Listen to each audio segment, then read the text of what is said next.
তেসরা আগস্টের পর 24শে আগস্ট ইসলামপুরের পর এবার পানুহাট কাটোয়ায় ফের স্কুল ছাত্রীকে ধর্ষণের অভিযোগ। শুক্রবার সকাল 10টায় স্কুলে যাওয়ার জন্য বাড়ি থেকে বের হয় কাটোয়ার এক ছাত্রী।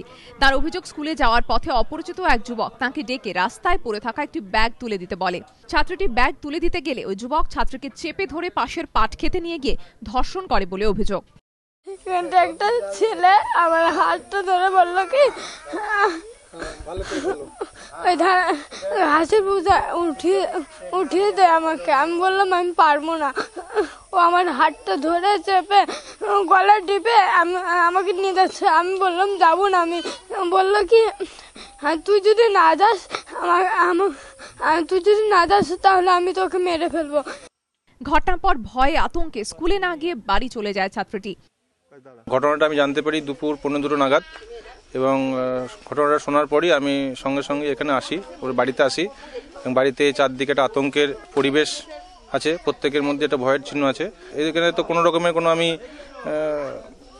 নিরাপত্তার ব্যবস্থা কিছু দেখতে পেলাম না এবং এরা প্রত্যেকেই খুব আতঙ্কের আছে। প্রাথমিক পরীক্ষায় ছাত্রীটিকে ধর্ষণ করা হয়েছে বলে জানিয়েছেন চিকিৎসকরা। ছাত্রীর দেহে আঘাতের চিহ্নও মিলেছে। ঘটনার তদন্ত শুরু করেছে কাটোয়া থানার পুলিশ। খোঁজ চলছে অভিযুক্ত যুবকের। গত 3রা আগস্ট ইসলামপুরের এক 6ষ্ঠ শ্রেণীর ছাত্রীকে স্কুলের সামনে থেকে ডেকে নিয়ে গিয়ে ধর্ষণের অভিযোগ ওঠে। 3 সপ্তাহের মধ্যে ফের ছাত্রীকে তুলে নিয়ে গিয়ে ধর্ষণের অভিযোগ ওঠায় এলাকার নিরাপত্তা নিয়ে প্রশ্ন উঠেছে। রানা দাসের রিপোর্ট, এবিপি আনন্দ, বর্ধমান।